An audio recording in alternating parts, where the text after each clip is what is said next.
It's marching. That's Dave Matthews Band right here on Dan RadioStyle. Hope everybody out there's having themselves a great day. I have no idea what I'm going to be calling this show, but I do know what it has to do with, so hopefully that's helpful. We'll see how this plays out for us as far as the name goes.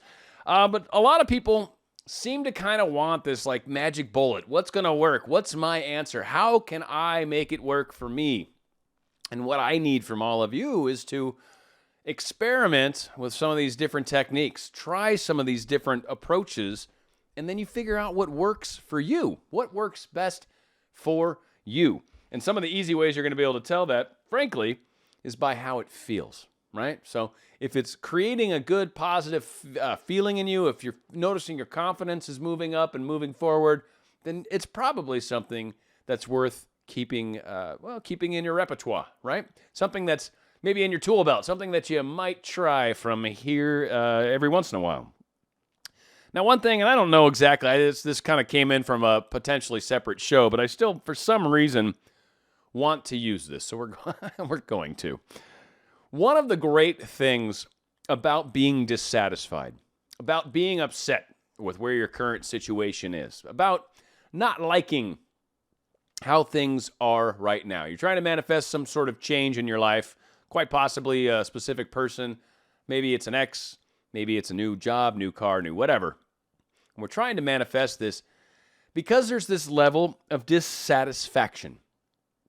And what that works out to do, or what that does for most of us, is it spurs us to change. It is a motivation. It helps us change. It helps us look at what we're doing and try something different. It's probably why many of us have come across the law of attraction or Neville Goddard or any number of other approaches to manifestation or to trying to improve our lives through our thoughts, through our words, through our deeds, because these things have power and they help create what we're doing. So a lot of us have come to this through this dissatisfaction, right? This not happy with the way things are going. And that's awesome. So if you're still having some dissatisfaction, again, that's not a bad thing. Use it as a motivation. If what you're currently doing isn't working well, excuse me one sec. If what you're doing isn't currently working well for you, then let's try a different approach. Let's try something else. Just because one thing worked for 90% of the people doesn't mean that'll work for you. I used this specific example anyway, in my last video. But for diet, for example, and I got a couple examples on diet, but diet's a great one because not every one of us, our bodies don't react the same to food. We're all humans. We all have the same number of chromosomes, 46, I hope, if I'm right? 23 and 23? Hope that's right. Anyway, I'm just going off the top of my head. I'm not a biology major, mind you. But all of us are biologically pretty much in large the same. Now, genetically, down to the genes, down to the chromosomes, down to all that stuff, well, we're different, significantly so. And that is partially why not the same cookie cutter approach, why that same approach doesn't work for everybody. So in the case of diet, for example, I've said this before, what if you're diabetic, right? If you're diabetic, sugar is something that you can't process without the help of an outside source, outside source of insulin, I should say. You're not able to produce it within yourself, so you have to use some form of outside insulin. I think it's usually made from pigs when it comes to people. And that is how you're able to deal with that vicious carbohydrate in your body. So handing an apple to a diabetic and saying, an apple a day keeps the doctor away is actually quite opposite for a diabetic. An apple a day could kill them if they're not dealing with it properly. Yet, if you're not a diabetic, that apple is certainly nutritious, got some nice little natural sugars in it, got some good fiber, right? It's a healthy treat, and it's actually, for the most part, good for you. Yeah, if you ate like 1,000 of them a day every day, your teeth would probably rot out, and you'd probably have some sort of issue. But that being said, it is a good approach. Another great example for a lot of people that are out there right now, wheat, right? You got this whole thing where it's got to be gluten-free. Now, there's a trend that gluten is kind of happening, and some people will say it inflames them, makes them feel bloated or gross. And then there's people that truly do have salicylic disease or whatever the heck it is, where you can't actually eat gluten, and it'll literally affect you in a pretty bad way, right? So again, this is even a better kind of effect when it comes to one size does not necessarily fit all, right? If you've truly got that gene where you can't process the gluten, then yeah, having gluten's very, very bad. If you're one of these people that's kind of noticed whenever I eat things that have gluten in it, I don't feel good. And maybe I've tried a few different things. I've tried to remove this or tried to remove that and been able to somewhat isolate. Yeah, gluten seems to be the issue. And when I've stopped eating products with wheat in them, now all of a sudden I feel good. And then you've got a slew of the population that could eat wheat all day long, could literally just put scoops of powdered gluten on their yogurt, and it wouldn't affect them in any way, shape, or form. They'd process it fine. Not every approach works the same for everybody. So we've got all these wonderful techniques that you can use to manifest, right? Now, of course, imaginal work is key. No matter what, imaginal work, I really do believe. And to me, that was like the big thing. When I first started talking to Anya eons ago, well, it's been over a year, about a year now, right? That to me was the big aha moment with Goddard. Like, I've studied all sorts of stuff, and I know a huge part of our audience is all Goddard all the time, and that's fine. I'm not per se. I've gotten into the Goddard thing kind of recently, sort of newer with me. Certainly done a lot with LOA. I've listened to so many Esther Hicks CDs. It's unreal. Read a bunch of the books. Read all sorts of other stuff in the past that certainly tied into kind of what Law of Attraction was talking about, but also kind of what Goddard was talking about. And so, again, when I finally saw LOA and then I started reading Goddard, I'm like, aha, the missing piece. Imaginal work, key, for sure. Law of Attraction never touches it. It's definitely brought up on other sources I've read in the past, but not spelled out quite as cool as Goddard did. So again, imaginal work is key. No question about it. We need to be working that in there. As many senses as you can. Obviously there's 5, right? So try really hard to imagine it with that level of accuracy. Now, if you're not good at that yet, keep practicing. It does get easier with time. But when we're talking about dealing with the day-to-day, dealing with keeping our energy up, dealing with how do I deal with doubts and all these things, because really this is the core part of our day that a lot of us are having a tricky part with, right? It's the part that's like, it just keeps getting me.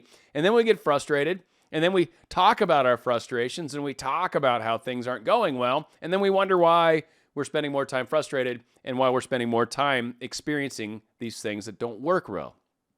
So a big part of that is continuing to focus on what's not working. But that all being said, we've got all these different approaches to being able to kind of get yourself moving in the proper direction. And I've talked about all these in different shows, but certainly you've got things like listening to your dreams, right? Your dreams are certainly going to be giving some indication. They might say something that is just what you needed to hear. Does it mean anything? Does it not mean anything? Things mean only what you decide they mean. So I don't necessarily want to go down there because I get a lot of comments where like this happened, then this happened, then this happened. Is that a sign? Well, probably. If it's a coincidence, if it matters to you and it's a coincidence to you, yeah, that's what I define a sign as. I mean, other people might not. I don't care. That's them, right? That's not how I roll. In my mind, if I'm trying to create something and then something happens that kind of reminds me of what I've just been doing, that's a sign in my book, period, right? So very easy. So if any of you are experiencing that, that's a sign. That's a good thing. So dreams, again, will come at interesting times. Sometimes the symbols within dreams are telling stories, maybe telling us what we're afraid of. Again, a lot of really cool things can come from dreams. So there's a technique, right? Listen to your dreams. Meditations. I've said it before, I'll say it again, and I'll say it a bunch down the road. Meditations are just a very healthy practice for your life, your well-being, your inner health, your inner peace. Meditation is key. If you can find a slice of time every day to meditate, great. And that's just that whole silence your mind, do your breathing, try not to think about anything else. Now, another form of meditation that a lot of people don't realize is technically meditation. And I actually learned this in martial arts. Whenever you focus on a task and you're focused on it while you're doing it, that is also meditation. If you're folding clothes from the laundry and you are focused on folding clothes and then just things are popping through your head, but you're just focused on the folding of the clothes, like I talked about with solitaire, how you keep part of your brain busy while the other part can kind of do its thing. Essentially, that's kind of what you're doing. You're focused on an activity, so it's keeping that left brain part of yourself busy, I got things to do. Got to make sure I don't get wrinkles in these, right? Got to fold the clothes right. Got to get the sleeve under there, blah, blah, blah, whatever. I'm not the perfect folder. I'm a guy, for crying out loud, right? But whatever. Again, those things are technically meditation as well, and it gives you a chance to kind of just see what stuff pops up. Also, a great technique. Affirmations. Affirmations are awesome because if you're having issues with something, affirmations to help with trust or affirmations to help love more, whatever. You can do Google searches or Yahoo searches or whatever kind of search you want to do and try to just do it affirmation and then some sort of positive phrase. Like today I had someone hit me up with a question about what are good affirmations for me to, and I'm just going to make up, so it's not exactly what she said, but I'll just make up something else. Affirmations to remove anger, or what's an affirmation to cause me to not be scared, okay? Phrasing it like that, no bueno. What's an affirmation to make me happy, to make me a better person, to make me more consistently happy, more consistently enjoyable to be around, more consistently courageous, right? Think of what you would like to experience. Stop trying to use, if you have to use the word not or an apostrophe T, right? Don't, can't. Like if you're using the word not anywhere, that is not positive. It's not. That's not an affirmation. You do not want to affirm a not statement. You want to remove the not and then replace whatever the word is that you need a not for, right? Like, I don't want to be angry. I wish to not be angry. Okay, what does that mean then? Instead of not being angry, how about I'd like to be happy. I'd like to be confident. I'd like to be secure. What would you like to experience? If you're using not at all, it doesn't work, period. In fact, you're bringing the opposite. Stop it. That word not, remove it. Take it out. Rephrase whatever it is that you just said with the word not. And I'm going to start calling people out on this in their comments when they're trying to say, oh, how can I make this not happen or whatever. Stop talking about it, first off. Stop using the word not because it doesn't work. And true, there's a lot of studies that have shown actually that your subconscious mind doesn't hear not. It just passes right over.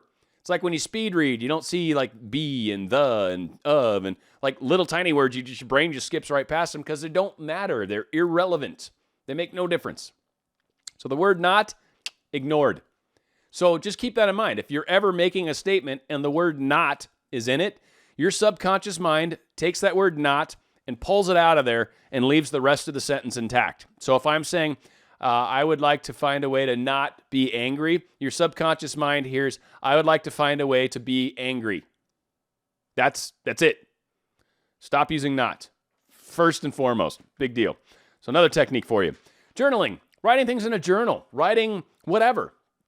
Auto writing is another version of that, and I have also auto talk. So I'm going to lump all three of these in together at one time. But obviously journaling just involves writing down stuff, kind of getting your feelings out on paper so you can see them, so you can read it.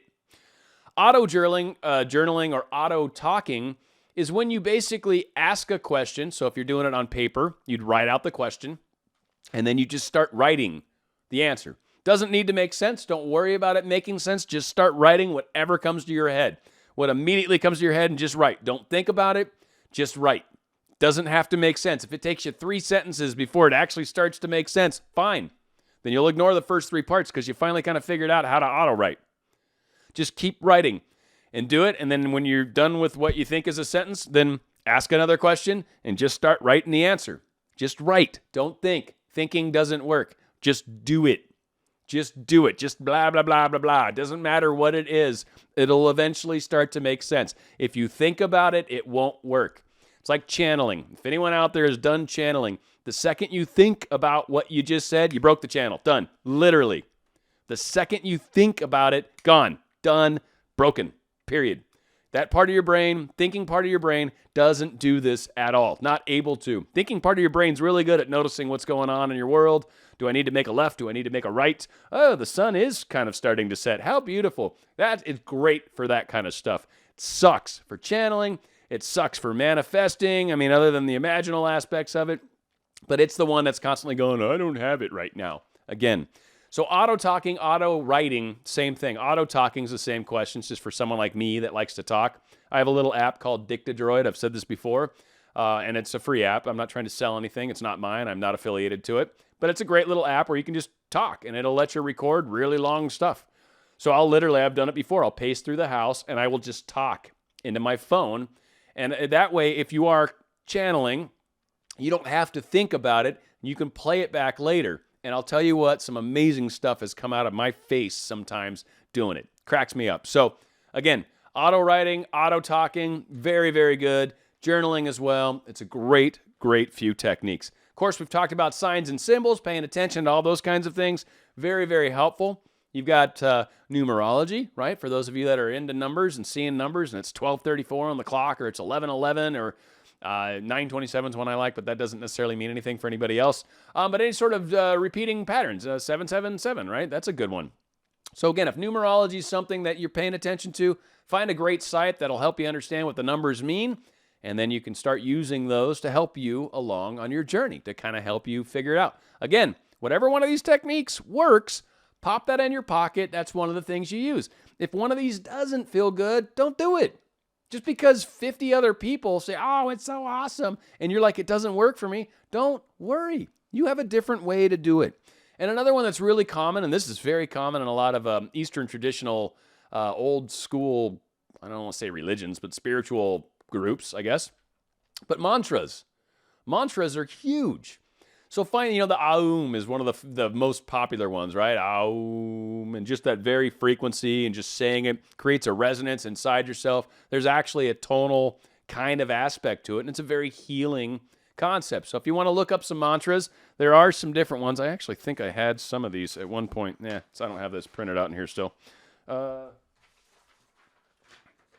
I swear I had mantras at some point. I don't know where they went, but there's some really, really good ones out there. So if you'd like to, try to test a couple mantras, search those, Yahoo those, Google those, Bing them, whatever you do, try to find some mantras and try those out. See how they work for you. Maybe they work, maybe they don't. I've actually done the Aum thing before and a couple other mantras. I don't do it often, but I will tell you, when I've done it, it actually works. I get chills, I get a really groovy feeling, and it's just something about the frequency. It's just like the Aum, and just the frequency of it, just even right now, I can feel it. So it makes a really awesome difference just trying that. So again, there are lots of techniques out there. Don't get hung up on any one of them. Don't get stuck on any one of them. And remember, dissatisfied equals motivation to change. If you're dissatisfied with approaches you're taking, or if you're dissatisfied with the way life is, or if you're dissatisfied the way your attitude has been lately, or if you're dissatisfied with how angry you get, then now you're motivated to change. Now you're open to it. That's good. How you go about that change, well, that'll come to you. It's not an answer you need to get right now. You don't. You don't have to have that answer immediately, but start looking. Start doing some searches online. How do I get over anger? I mean, even if you're speaking from the negative sense, you're still going to find stuff that's going to help you deal with you. And when it's you searching, and when it's your issue and your concern, your higher self will lead you to the right path. Asking some stranger, or even asking me for that matter, is not necessarily the same thing, because I'm not on all the facts. I don't know all the stuff you got going on. I am a pretty perceptive guy in general, and I probably get it right frequently. But for the most part, you don't need me. You can do this. I am no different than you. That is one thing everyone needs to remember. I am no different than any of you. You can do exactly what I do. You can do it just as well, if not better. In fact, you don't need the show. I love doing it, and I love the fact that you watch, and I hope you keep doing it, but you don't need me. So again, dissatisfied, good thing. It pushes us to make those changes in our life. I hope this makes a difference. I hope this helps. Of course, this is always an important key part of what I'm doing these for. In my world, it makes an enormous difference, and that's all I'm trying to do is just share some of the crazy stuff that I enjoy doing. Going to be going out with a great Foreigner song. It's called Double Vision. It's right here, Dan, Radio Style.